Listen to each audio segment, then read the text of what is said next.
Channel நண்பர்களுக்கு வணக்கம். ரீசெண்டா நம்மளோட சேனல்ல பார்த்தீங்கன்னா, கைவினை தயாரிப்பு சம்மந்தப்பட்ட தொழில்கள தான் கன்டினியூவா பார்த்துக்கிட்டு இருக்கோம்.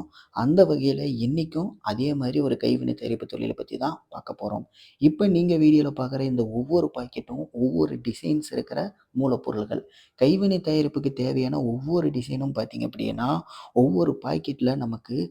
20 பாக்கெட்லேருந்து மினிமம், அதுக்கப்புறம் அதிகபட்சமா 50, 100 வரைக்கும் கூட போகுது. இதுலயே பார்த்தீங்கன்னா, சின்ன பாக்கெட்டு, பெரிய பாக்கெட் அப்படின்னு சொல்லிட்டு பாக்கெட்டும் டிஃப்ரெண்ட் இருக்கு. அந்த பாக்கெட்டு டிஃப்ரெண்ட்டுக்கு தகுந்த மாரி அதில இறக்குற குவான்டிட்டியும் டிஃப்ரெண்ட் இருக்கும்.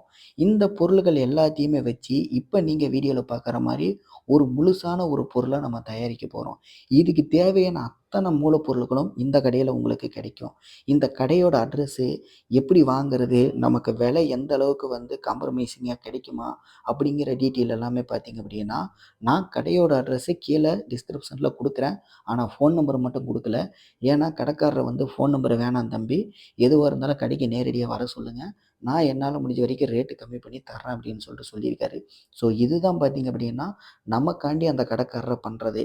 ஏன்னா ஃபோன்ஸ் அதிகமா வந்தா என்னால பிக்கப் பண்ண முடியாது. எனக்கு அதில உடன்பாடும் இல்ல. எதுவா இருந்தாலும் நம்ம கடைக்கு நேரடியா வர சொல்லுங்க. என்னால முடிஞ்ச வரைக்கும் நான் பண்ணி தரேன் அப்படின்னு சொல்லிட்டு சொல்லியிருக்காரு.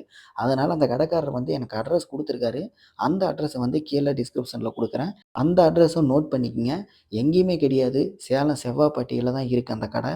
நேரடியா போனீங்க அப்படின்னா, இந்த மூலப்பொருள்கள் எல்லாமே குறைந்த விலைக்கு எந்த அளவுக்கு குறைச்சு தர முடியுமோ நான் தரேன்னு தான் சொல்லியிருக்காரு. அதுக்கு தகுந்த மாரி நீங்க அட்ஜஸ்ட் பண்ணி வாங்கிக்கங்க. ஏன்னா எவ்வளோ ரேட் அப்படிங்கிறது என்னால சொல்ல முடியாது. ஆனா குறைந்தபட்ச ஆரம்ப விலையே பார்த்தீங்கன்னா, ஒரு பாக்கெட்டோட விலையே ரூ. 20 ஆரம்பிக்குது அப்படின்னு சொல்லிட்டு அந்த அண்ணன் தெளிவாவே என்கிட்ட சொல்லியிருக்காரு. பாக்கெட்டோட சைஸ பொறுத்தும், குவான்டிட்டி சைஸ பொறுத்தும் மாறும் தம்பி. அதே மாரி டிசைன்ஸ பொறுத்தும் ரேட் மாறும் தம்பி அப்படின்னு சொல்லியிருக்காரு. என்ன பொறுத்தவரைக்கும் ஒரு இன்வெஸ்ட்மென்ட் எவ்வளோ பண்ண முடியும்? ஒரு தயாரிப்பு, ஒரு பொருள் முழுசா ஒரு பொருள நம்ம தயாரிக்கணும். இப்ப நீங்க வீடியோல பார்க்குற இந்த ஒரு செயினோ, இல்ல பேண்டோ எதுவா வேணா இருக்கட்டும். இந்த மாரி ஒரு பொருள முழுசா நம்ம கைவினை பொருளா தயாரிக்கணும் அப்படின்னா, அதுக்கு எத்தன மூலப்பொருள்கள் வேணும்? எத்தன டிசைன் மூலப்பொருள்கள் நமக்கு வேணும்? அது எல்லாமே அந்த கடையில கிடைக்கும். உதாரணத்துக்கு ஒரு 4 மூலப்பொருள்கள மிக்ஸ் பண்ணி ஒரு பொருள நம்ம தயாரிக்கிறோம். அதுக்கு ஆவரேஜா பார்த்தீங்க அப்படின்னா, ஒரு பாக்கெட்டோட விலை ரூ. 30ன்னு வச்சுப்போம். அப்ப மத்த பாக்கெட் எல்லாமே ரூ. 50, ரூ. 30, ரூ. 20 இந்த மாரி எப்படி வேணாலும் வச்சுக்கலாம். ஆக மொத்தம் ஒரு பொருள் நம்ம உருவாக்குறதுக்கு தேவையான மூலப்பொருள்களோட இன்வெஸ்ட்மெண்ட்டே பார்த்தீங்க அப்படின்னா, ஒரு குறிப்பிட்ட அளவுக்கு ரூ. 200ன்னு ஆவரேஜா வச்சுப்போம். ஆனா அதனோட அவுட்புட் பார்த்தீங்க அப்படின்னா, கண்டிப்பா உங்களுக்கு விக்கும்போது மார்க்கெட் விலையே மினிமம் ரூ. 1000க்கு மேல தான் போகும். இதிலேயே பார்த்தீங்க அப்படின்னா ஒரு ஸ்ட்ராட்டஜி தான்.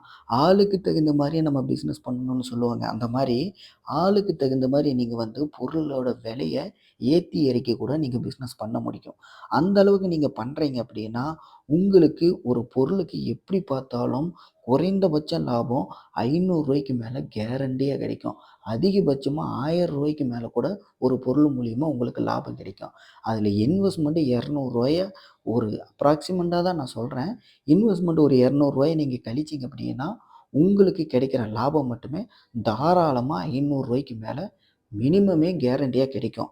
இதுதான் பார்த்தீங்க அப்படின்னா, இந்த பிசினஸ்ல இருக்கிற ஒரு மிகப்பெரிய ஒரு ப்ளஸ் பாயிண்ட்டே நமக்கு. இந்த பிசினஸ் ஆரம்பிக்கிறது ரொம்ப கஷ்டம்லாம் கிடையாது.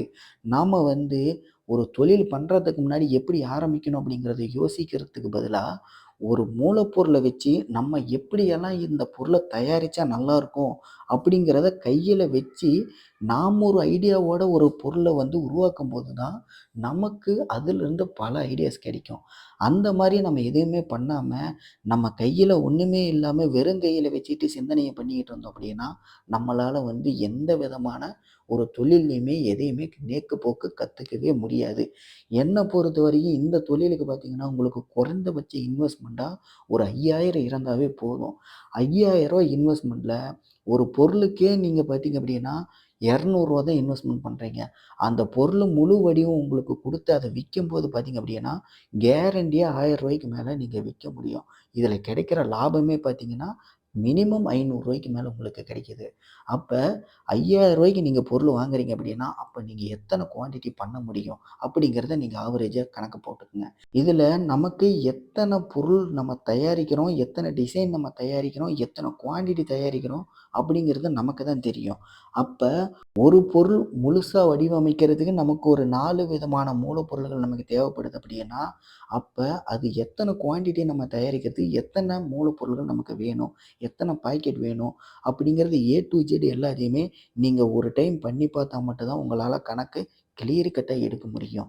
அதனால எப்பவுமே நீங்க ஆரம்பிக்கிறதுக்கு முன்னாடி, இது இவ்வளோ இருந்தா போதும், அவ்வளோ இருந்தா போதுன்ட்டு ஆவரேஜா கணக்கு வைக்காதீங்க. ஏன்னா, நம்மளோட மனக்கணக்கு என்னைக்குமே ஆரம்பிக்கிறதுக்கு முன்னாடி அது பாசிபிள் ஆகுறதுக்கு வாய்ப்பே இல்ல. எதையுமே நீங்க பண்ணுனதுக்கு அப்புறம் தான், அதோட அவுட்புட்டுக்கு என்னெல்லாம் தேவைப்பட்டது அப்படிங்கிறத நீங்க தெரிஞ்சுக்க முடியும். இது குறைந்தபட்சம் ரூ. 5000 இருந்தாவே இன்வெஸ்ட்மென்ட்ல நீங்க ஆரம்பிக்கிறது ஒரு கரெக்ட்டான ஒரு பிசினஸ் தான். இதிலிருந்து நீங்க லாபம் சம்பாரிக்கணும்னு நினைக்கிறதுக்கு முன்னாடி, முதல்ல இந்த தொழில எப்படி நேக்கு போக கத்துக்க முடியும் அப்படிங்கிறத, இதனுடைய தொழில் தந்திரங்கள், சூட்சுமங்கள நீங்க ஆரம்பிச்சதுக்கப்புறம் அத முதல்ல படிங்க. அதுக்கப்புறம் லாபம் சம்பாரிக்கணும் அப்படிங்கிற மைண்டெல்லாம் அப்புறமேலு பார்த்துக்கலாம். இதெல்லாமே நீங்க கத்துக்கிட்டீங்க அப்படின்னா, அதுக்கப்புறம் இது மூலியமா ரொம்ப ஈஸியாவே நீங்க தொழில டெவலப் பண்றதுக்கான ஐடியாவையும் நீங்க கத்துப்பீங்க. அதே மாரி மார்க்கெட்டிங், சேல் பண்றதுக்கான ஐடியாவையும் நீங்க கத்துப்பீங்க. குறிப்பா சொல்லணும் அப்படின்னா, எந்த பிசினஸ் நம்ம பண்ணாலும் கூட, அதோட முழு லாபம் நம்மளையே சேரணும். நம்மளோட உழைப்புக்கான முழு ஊதியம் நமக்கே கிடைக்கணும் அப்படின்னு நம்ம நினைச்சோம் அப்படின்னா, எப்பவுமே கடையில போயிட்டு அப்ரோச் பண்ணி வேறொருத்தர சேல் பண்ண நம்ம காம்ப்ரமைசிங் பண்றத விட, அந்த பொருள் நாம தயாரிக்கிற பொருள நாமளே சேலும் பண்ணணும். அதனோட முழு லாபத்தையும் நாமளே எடுக்கணும்னு நினைங்க. ஏன்னா, அப்பதான் நீங்க தொழில்ல ஏ டூ இசட் எல்லாத்தையுமே நீங்க கத்துக்க முடியும். ஏன்னா, ஒரு பார்ட்ட மட்டும் நீங்க வச்சுக்கிட்டு, இன்னொரு பார்ட் வேற ஒருத்தர்கிட்ட குடுத்தீங்க அப்படின்னா, ஒரு பார்ட்டுக்கான ஒரு சில விஷயங்கள மட்டும் தான் உங்களுக்கு புரிய வரும். எதிர்காலத்துல என்னைக்கோது ஒரு நாளைக்கு இதிலிருந்து அதிக லாபம் கிடைக்கும். ஆனா, நாம தான் இத சேல் பண்றதுக்கு நம்ம தவறிட்டோம். நமக்கு தெரியல அப்படின்னு சொல்லிட்டு, காலம் கடந்ததுக்கப்புறம் யோசிக்கிறதுக்கு முன்னாடி, நீங்க ஆரம்பத்திலே என்ன பண்ணணும் அப்படின்னா, இத தயாரிப்பு நீங்க ரெடி பண்ணும்போதே, இத சேல் பண்றதுக்கான ஆப்ஷனையும் டிஸ்ப்ளே பண்ண ஆரம்பிச்சிரணும். அப்பதான் பார்த்தீங்கன்னா, நீங்க கஷ்டப்பட்டு உருவாக்குற அந்த பொருளுக்கான லாபம் முழுக்க முழுக்க உங்களையே சேரும். என்ன பொறுத்தவரைக்கும் இந்த பிசினஸ் உண்மையிலேயே ரொம்ப ரொம்ப அருமையான பிசினஸ். இது தயங்காம ஒரு ஹோம் பேஸ்டு பிசினஸ் வீட்ல இருந்து எனக்கு ஒரு நாளைக்கு குறைஞ்சபட்சம் ஒரு ரூ. 2000 லாபம் கிடைச்சா போதும். இல்ல ஒரு ரூ. 1500 லாபம் கிடைச்சா போதும். ஒரு மாசத்துக்கு ஒரு 50,000லேருந்து 60, 70,000 எனக்கு வருமானமா வந்தா போதும். அந்த மாரி எதிர்பார்க்கிறவங்களுக்கு இந்த தொழில் ஒரு யுனிக்கான தொழிலா தாராளமா அமையும். இது வீட்ல இருந்து ஈஸியா பண்ணக்கூடிய ஒரு அற்புதமான தொழில் தான். இந்த வீடியோவ நீங்க கடைசி வரைக்கும் பார்த்திருந்தீங்க அப்படின்னா, இத பத்தின உங்களுக்கு எந்த சந்தேகமா இருந்தாலும் மறக்காம கீழ கமெண்ட்ல தெரியப்படுத்துங்க. உங்களுக்கு பிடிச்சிருந்தது அப்படின்னா லைக் பண்ணுங்க. உங்களோட நண்பர்களுக்கும் ஷேர் பண்ணுங்க. இந்த மூலப்பொருட்கள் எங்க கிடைக்கும் அப்படிங்கிற டீட்டெயில் கடையோட அட்ரஸ் எல்லாமே கீழ டிஸ்கிரிப்ஷன்ல குடுக்குறேன். அத நோட் பண்ணிக்கங்க. நேரடியா போயிட்டு அந்த கடைக்காரர்கிட்ட பேசுங்க. உங்களுக்கு எவ்வளோ தேவையோ அதுக்கு தகுந்த மாரி விலைய நான் குறைச்சு தரேன் அப்படிங்கிற மாரி தான் கடைக்காரர் சொல்லியிருக்காரு. ஸோ நேரடியா போங்க. உங்களுக்கு அதுவும் ஒரு அனுபவமா இருக்கும். இதே மாரி வீடியோஸ் பார்க்கணும் அப்படின்னா, மறக்காம நம்ம சேனல சப்ஸ்கிரைப் பண்ணுங்க. அடுத்த வீடியோவில் நான் உங்கள சந்திக்கிறேன். நன்றி, வணக்கம்.